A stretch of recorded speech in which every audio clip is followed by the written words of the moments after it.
How's it going, everyone? I'm Chase Lee, and then I am the host of the Real Me and Colon, a movie podcast, if you will. And I really don't get requests that often to interview filmmakers or actresses or whatever. And so when I was contacted to do this, first of all, I thought they had the wrong number. But then I realized it was a real authentic email to review a film called Eyes of the Roshi, and also interview the producer and one of the main actresses, if you will, of the film.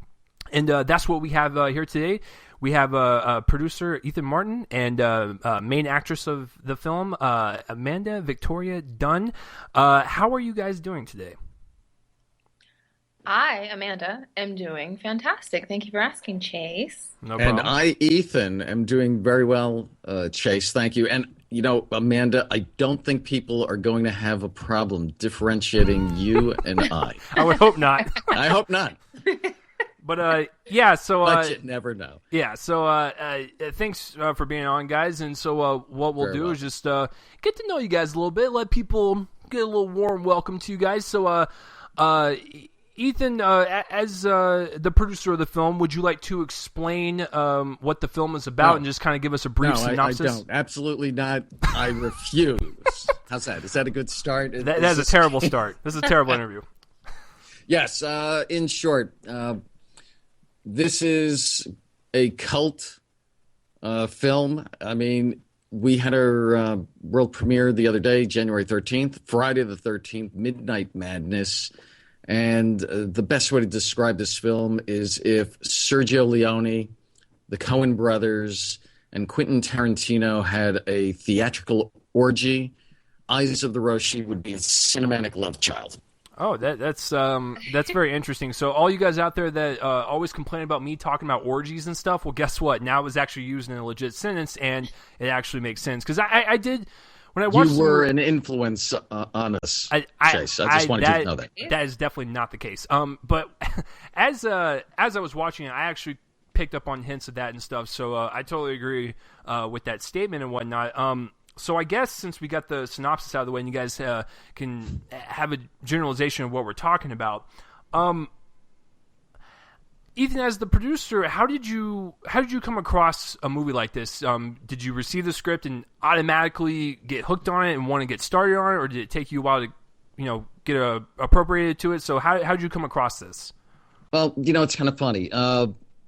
I like building relationships and working with people who I enjoy working with over and over. It's kind of a rep company mentality. And I met Amanda Victoria Dunn about 7-8 years ago. Yeah, I think about 7. She was a protege of Michael Rooker's, and we'd hired Michael Rooker. I cast Michael in Atlantis Down, and Michael drove cross-country because in the old days, Michael was not much of a flyer, and he loved hitting the road. So he literally hopped in his truck in Washington State, drove cross-country. I think he picked up Amanda and her then-boyfriend. No, he's one of my best friend? Yeah. Okay. 7-8 years. And Amanda and her best friend were rehearsing Mike on the trip up from, I believe, southern part of North Carolina or Wilmington area. Yes. And brought him up to Portsmouth, Virginia, where we were shooting. And, we got to talk in between takes on off days. And this was a very intelligent young lady who also was camera ready and really sharp. So I logged that away in my brain, and we've been in touch off and on, and I was watching her career progress. And Amanda had won some theatrical and film awards. I think there was a Best Actress award in one of the film festivals down in Florida. And I knew that she would be perfect for this role in a film I was developing with Grandmaster Adam. And Grandmaster Adam and I went back 30 years. And then somewhere in 2014, he was pitching the idea for a film loosely based on his life. So all these things just kind of came together. As Eyes of the Roshi became an actual screenplay, there was a part that was just perfect for Amanda, and I knew she'd basically just nail this role. Speaking of that, Amanda, how did your audition go? Was there any good moments? Was there any bad moments? Let me know. Just tell me about the audition process, because I know sometimes for each film it's different. Well, Ethan contacted me and told me he had this the script that he wanted me to read, that I'd be great for the lead female, and would I be interested? And I'm like, let me think about that for a second. Yes, send it my way. So I read it. I loved it. And I thought, wow, I would absolutely adore playing Blanche, the character. And he told me, you know what, make a tape. Here's the sides that we would like to see. And I did that. I think I sent in one, and then he gave me a direction. And I sent in the second tape with that direction added, and they were like, okay, yes, that's it. You got it. So I celebrated with my kid and my people, all my family and friends, and told him I'm in. And that's kind of how that went. Yeah, it's really interesting because I met Amanda a couple years ago in 2015 for Google Hangout, which was very awkward because it was our first time meeting, and that thing, the main host of the Google Hangout went away, and so we had to talk. But I remember when her and I were talking, she actually explained to me that she was in this project that she was working on 2 years ago, and this is what she was talking about. So it's very interesting to see her kind of like come to fruition with it and actually see it kind of take a life of its own. And speaking of acting, Ethan, I have to ask you, because I didn't really know he was in this, but how did you get Eric Roberts to be in this movie? Well, I have a bucket list of a few people who I really, really want to work with, and Eric is near the top of that list. I can't get Henry Fonda anymore and Jimmy Cagney. So I knew somebody who had worked with Eric 13 times. And I was at a formal gathering with them. They were helping to raise money for somebody else's film. And I said, I'd really like to work with Eric Roberts. And she said, well, I can get him. I said, oh, yeah? Well, I've got this project, and I think he'd be perfect for it. She said, oh, really? Send me the script. And I said, okay, with the proviso that we schedule a meeting for the next day so that we can discuss it. So it won't be a 2-3 week process. She agreed, and I told her I had the money in escrow waiting, so I was serious, and let's make this happen. If you can really get us Eric Roberts, let's do this. And she was on the phone with Eric within 48 hours. And then I was put in touch with his agent and his business manager, which happens to be his wife, Eliza, who handles everything for him. And it was less than 2 weeks. It was wrapped up. I mean, yeah, it was kind of interesting because I was watching the movie, and I like to go into like independent films like super fresh, and so I had no idea he was in it. So he just pops up and like, how in the hell did Ethan get this guy in his movie? That's pretty cool. So the same way I got Amanda Victoria Dunn. Brilliance. I'm telling you, like, this is going to be a interview, like in the history making of Amanda's career. She's going to blow up, and we're going to look back on this and be like, wow, I got to know her for a little bit. That was kind of cool before she, doesn't care about me anymore. But oh no, that would never happen.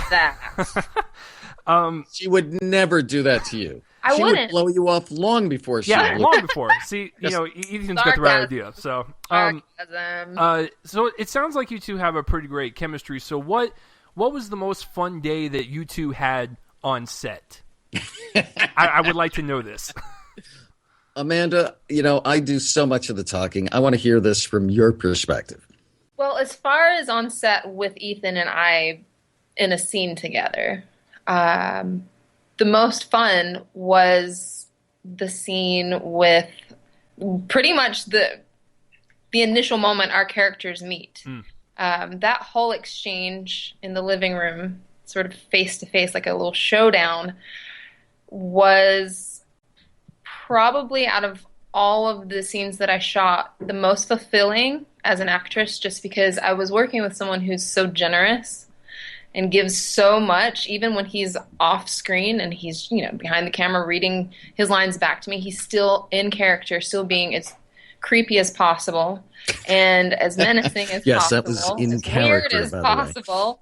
And so I have something to play off of. And I was just really ecstatic after we got that. Everyone in the room was sort of like, wow, when we finished that scene. So by far, that was the best moment with Ethan and I. Yeah, no, that scene was my favorite of the entire film, because I love that whole showdown that you two had. It was well shot, it was well lit. It just, like, it had like this atmosphere that was just soaked in tension. And I was like, what is this gross hitman gonna do? Like, he's slimy, he's dirty, he can pull out a knife and start shanking people. I have no clue. But sorry, Ethan, your character is no. I was gonna say that Amanda neglects to say the first time we met on screen, she shoots me. So that, she enjoyed that aspect as well. Just pops me off. Her favorite and, day. I was actually I was proud of that. I don't think I've ever really kind of delved in, like, to how you pick your roles. So, like, how many, like, do you receive scripts often, and, like, how do you pick and choose which ones to go for? Well, all right. I'm hoping to receive scripts like clockwork in the future. As right now, I'm grateful for every single person that contacts me with interest. So half the time it's someone letting me know about a project. I honestly today just got an email from someone about a vampire film. I have yet to read it all. I've been really busy today, but just to give you an example, that sounds fun, but I'm not sure about it yet. But other than that, I'm, being submitted by my agent, and I often go digging for roles myself, contacting people, soliciting my talents as much as possible. As far as how I choose them, I don't want to limit myself to certain types of roles, but I definitely know when I feel a connection to something, and that's always the first thing that I look for. I mean, I have turned down roles before because I just didn't feel it was for me for whatever reason. But it's really all about some sort of connection to the character or the project itself, maybe the people involved. And the cool thing about Eyes of the Roshi is that it sort of had everything. The character, the story, the script itself was very well written. I wanted to be a part of that world that I read. And then Ethan was involved, and I knew I wanted to work with him. And then he let me know Eric Roberts would be involved, and I knew I wanted to at least, meet him and be on the same set. And I was impressed with the writing, and I knew the director wrote it, and so I was excited to work with him. And so it was a no-brainer with Eyes of the Roshi, but as far as choosing other things, it really is all about a connection and feeling like the people involved are people that I would enjoy working. Yeah, I was really impressed by the actual scope of the movie. It was a very epically told film in a small town, which is very weird because usually, like, small town, like, type of films are very, like, intimate and stuff, but, like, this had, like, this very odd but very satisfying, like, type of epic feel, and I was like, that's pretty impressive for the the budget that you guys had and whatnot. And speaking of acting, Ethan Marten, yes, I've always been curious because I've done the same kind of position as you, where I've produced my own stuff and I've acted in my own stuff. Mm-hmm. What is harder for you? Is producing harder or is acting harder? Acting is what I crave to do and what I love doing with the most passion.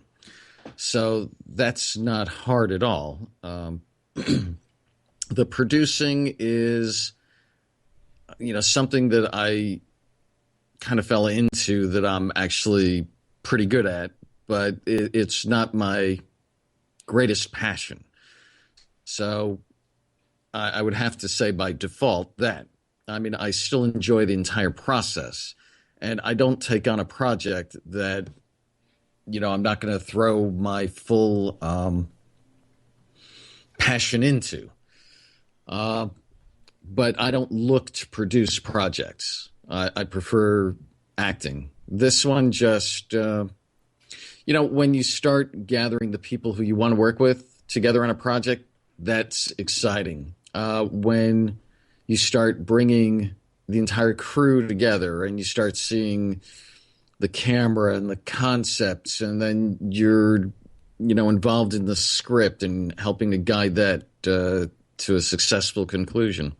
These are all very exciting things. So it's all great creative fun, but one takes more discipline and feels more like work, and the other is just playtime. I would tend to agree with that, especially being in the same shoes as you on some of my projects. So with the producing, since it is, a very daunting task to be the spearhead on a project, what was the most challenging thing to produce for Eyes of the Roshi, whether it be casting, the actual production, pre-production, post-production? What was the most challenging thing? Catering. Yeah, that's actually an important part. It's true, though. A lot of people, tend to forget that catering is a very important part of filmmaking. No, I mean, if you have a well-fed cast and crew, that's true. Then it just, if they have a clean place to sleep and they've got good food, they'll forgive you an awful lot, especially if they know you're doing your darndest to take care of them. So, none of those things were a difficulty. It's just technical things that come up, and it's troubleshooting. It's you thought you were going to have, a certain amount of lights, and you have less than you wanted to work with. You thought you were going to have the generator, and now, that broke down, or it ran out of gas. And, it's just the things you have to anticipate the unanticipated. Yeah. Yeah, I mean, because a lot of people tend to kind of forget how important a producer's role is. Yeah, there are some films where people just slap their name on there or whatever, but a producer does everything, and they're the ones that actually gather everything up in the film, and they're the boss essentially, and you are the one that basically is the person pushing this movie. So I will commend you for that, because that is a hard job to do. Thank you. Sometimes it feels like being a Formula One race driver. You're always shifting gears. Yeah. And if you're going from acting in, one moment, you're still the producer and vice versa. So you always have to have one eye on everything and yet give full focus to your character. And in my case, I like giving my focus over to whoever I'm working with. So it's an interesting puzzle. Yeah, and I really support independent filmmaking in general and whatnot. And so, Amanda, I'll turn it to you now. How important is it to support independent filmmaking as an actress who is in a lot of independent films and stuff? How important is it for this culture of movies that does rely on big blockbusters and stuff? What is your whole take on independent films and supporting that? Well, I've used the hashtag support indies many, many times. Yeah, Amanda is actually a very big proponent of independent film, as much as I've talked to her and stuff. So she is the real deal. She's not, just I'm into the big stuff. No, she actually likes mostly smaller movies, which is amazing, because it actually, it's true. Can help any actor or actress out that wants to break into the biz. Watch those type of movies, support them, and really kind of learn and grow from them. Absolutely. I also know how much hard work goes into making a film, and my heart goes out to everyone involved in making films. It's not easy. It just isn't. There's a lot of blood, sweat, and tears that goes into it, and I love helping out where I can. And obviously, if I'm involved in something, I'm doing it because I believe in it. And I just believe in supporting all the people that are doing it because they believe in it, and they're trying to get someone to see it and notice it. And it's so important for people to see and notice art. It just is. And of course, filmmaking, along with independent films, they're art. And I'm a big advocate of supporting the arts. Yeah. There you go. Yeah, it's true. I mean, between projects, it's all about support indie film. and support indie filmmakers. And that's why it's been particularly gratifying that the indie community has really gotten behind us. It was one of the, I guess, indie podcasters that said, hey, you know what? You need your own hashtag. So they came up with Support Roshi Film for us and handed it to us and then started promoting it. And, I was really particularly grateful because, for an indie film to really succeed, it needs some type of groundswell and following that, builds organically, which is why I've been particularly grateful that we're developing this strange and wonderful cult following for Rise of the Roshi. So for everybody listening who's already been supporting and who's going to support, thank you. And just use that hashtag, we want Roshi Film. We want Roshi Film. Hashtag it up, guys. Yeah. Yes. Definitely hop on that social media, guys. So as I was watching the movie, I realized there's a lot of, different cultures that are at play in this film. I want to ask both of you, Amanda, you can go first. How important is it to nail a certain culture in a film, and how do you do that so delicately to where you don't offend people and you feel like you're honoring said culture in the film and whatnot? I mean, figuring out how to respect something enough to know without, if you have questions, ask them. Do you know what I mean? Yeah. Don't just assume things. And it's definitely important because, coming from someone who, I'm Native American, my mother's Native American, some on my dad's side as well, but I basically came out of the womb learning about my culture. And I guess I have experience with seeing things in the media and in films and music that have sort of perpetuated the oppression and all of that when it comes to Native Americans. And so I understand that we're not the only culture that might feel that way when it comes to seeing it portrayed in a film. So I know what would offend me or what I would be a little that's not accurate about when it comes to that. But if I don't know about another culture completely, then go to the source, and ask them if this is okay. Does this seem right? And have everyone on the same page before we even shoot it. Well, I mean, Ethan, what about you? As the person that is the spearhead of this project, are you ever worried about if you don't nail a culture a certain way that you're going to get a lot of bad feedback, or how is your approach to that? Well, I don't worry about it. I just try and speak to people directly. You're never going to please everybody. And Amanda, your background's Tuscarora, yes? Correct. And, there's a vast difference between maybe the Tuscarora and the Iroquois, even though they're related, and the Hopi and the Navajo. And so it's kind of like Asian people, per se. There's a vast difference between Vietnamese and Chinese and Japanese. And what you try not to do is generalize. And since we deal with the Vietnamese culture, we speak to the Vietnamese community. Now, it's funny because Roshi is teacher to the teachers. But it's a Japanese word. So the one thing that I was sensitive to in the movie was, can we use that? Referring to somebody who's Vietnamese rather than Japanese. And the answer was, it's an honorary title, and it's not a matter of where you're born. It's a matter of what level you have risen to. So, Roshi is a word that means something, and it's not that something, but it has to be that nation or that culture, if that makes sense. Yeah, no, that totally makes sense. And, in the culture that we live in now with, people hinting anything bad and they backlash it so hard. So, I appreciate the fact that you guys, took care of it and didn't really, make it too hokey or whatever. So I thought it was done pretty well. And so I want to do a fun one. That. I want to do a fun one for you guys. So Sure.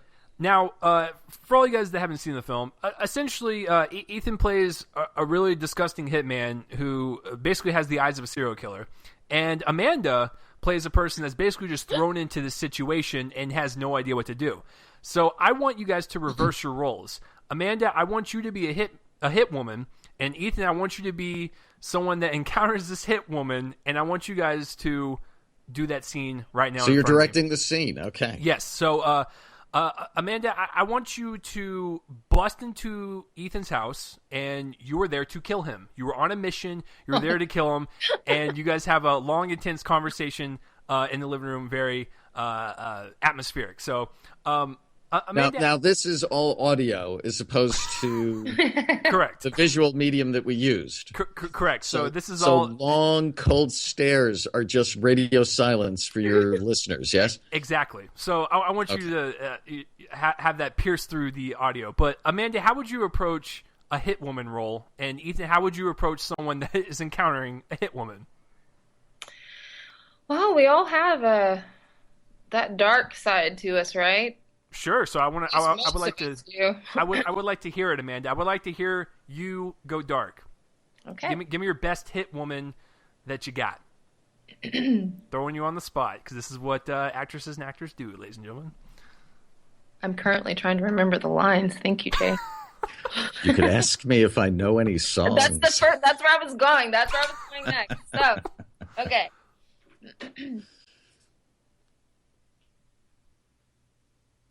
Do you know any songs? Do I know any songs? My mama knew songs. She used to sing to me at night.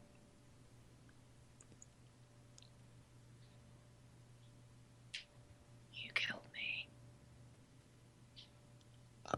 I didn't mean to. But you did. But you did. Why are you doing this to me?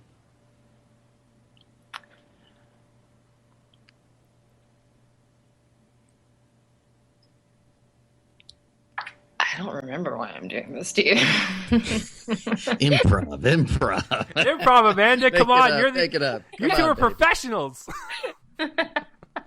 No, that was good, though. Like, if you guys could see the video on my end, Amanda's got those eyes to where if she pierces your soul, it will die and wither away like just a piece of paper. So that was excellent. Yes! Thank you. So at least I know if you guys make a sequel, you guys need to reverse the roles, and Amanda needs to be the hit woman. So that's coming out in a couple years, right? Where Amanda plays a hit woman, right? That's you guys' next project? You're the second person that has suggested that I play a similar character, and I'm thinking maybe I should just go ahead and write it. You know what I'm saying? I mean, you're a writer. Come on, Amanda. I mean, indeed. You can write me in as the ingenue. If you guys make it into a raunchy comedy, I would totally like to play a supporting role or a co-lead. Just throwing it out there. So speaking of other projects, are you two working on anything next in the future, the near future? I am. Uh-oh. I actually start a blocking rehearsal on Friday for a new web series that will be shot here in Atlanta. Okay. We are going to shoot the teaser trailer for it the following day. And then the first episode will go into production. We're going to start filming that in April. Okay.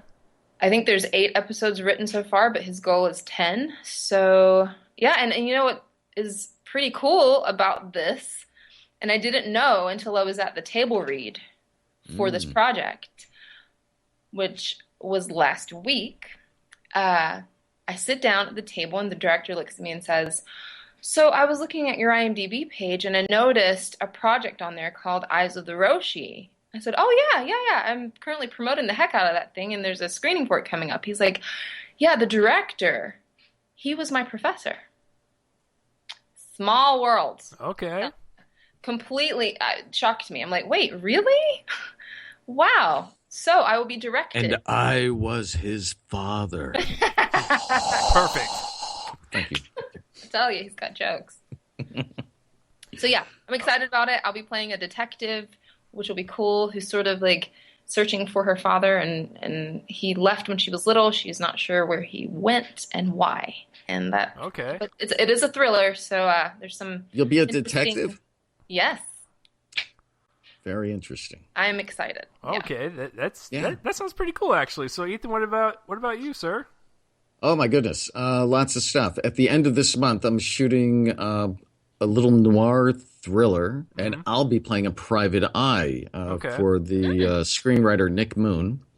I'm also in the process of not quite pre-production, but pre-production for my brother Seth's screenplay, Lost April, and I've been carrying that around for more than 25 years, swearing that I was going to produce it. And now we're getting ready for that. Eric Roberts has given us his screen. It is called In the Gray. He developed that, created it, and he would like us to produce that. So we're working on that as well. My brother Jonathan is going to be producing, I believe, March or April, his comedy called Real Life. So I'll be helping him with that. And of course, we have a handshake on a distribution deal for Eyes of the Roshi. Okay. And I'm hoping to have something to announce once it's in writing in the next couple of weeks. So stay tuned for that. Well, speaking of Eyes of the Roshi, let's wrap this up, you two. I want you to put your salesman hats on. Amanda, ladies first. How would you sell this to people, and why should they go see Eyes of the Roshi? Well, when people ask me about this film, they say, what type of film is it? And I bring up the martial arts aspect of it, but I let them know right away it's not typical what you're thinking when the word martial arts film come to mind. It is also a drama with a lot of characters, a lot of different types of characters, all of them very interesting, all of them with really cool stories to tell, and I feel like it wraps up in a way that people would be excited to watch. So, okay, Ethan, what about you, sir? How would you describe Eyes of the Roshi to people, and why should people go see it?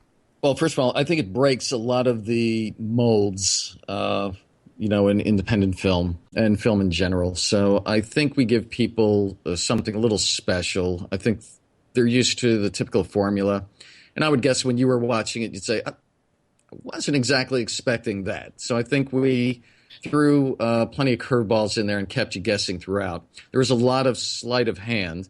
1 minute you'd be laughing and you were watching the wrong hand because something else happened and you might have jumped back in your seat a little bit. If you were watching that in the theater with the 300 people we just had, I can assure you that one scene where you kind of flinched a little bit, we had 300 people literally pop back in their chairs when they saw it in 2K, and we just scared the living bejesus out of them. So that was a lot of fun. That was cool. Ryan Merriweather called this martial arts with a southern drawl. It's just a fun film, lots of great acting. You're going to discover lots of new talent.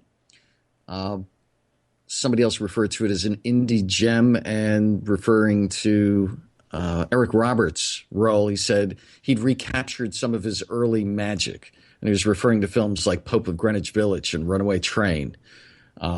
So for me, it was very exciting, not only to have Eric Roberts in our film, but to have him referred to, in terms of his early, really stunning work, Star 80. So that, for us, was really exciting. The chemistry between actors, and I have to say this before I run off, working with Amanda was a great pleasure because she's a very focused actress and a very giving actress. So it was great to be working with somebody who gave just as much as she was being given.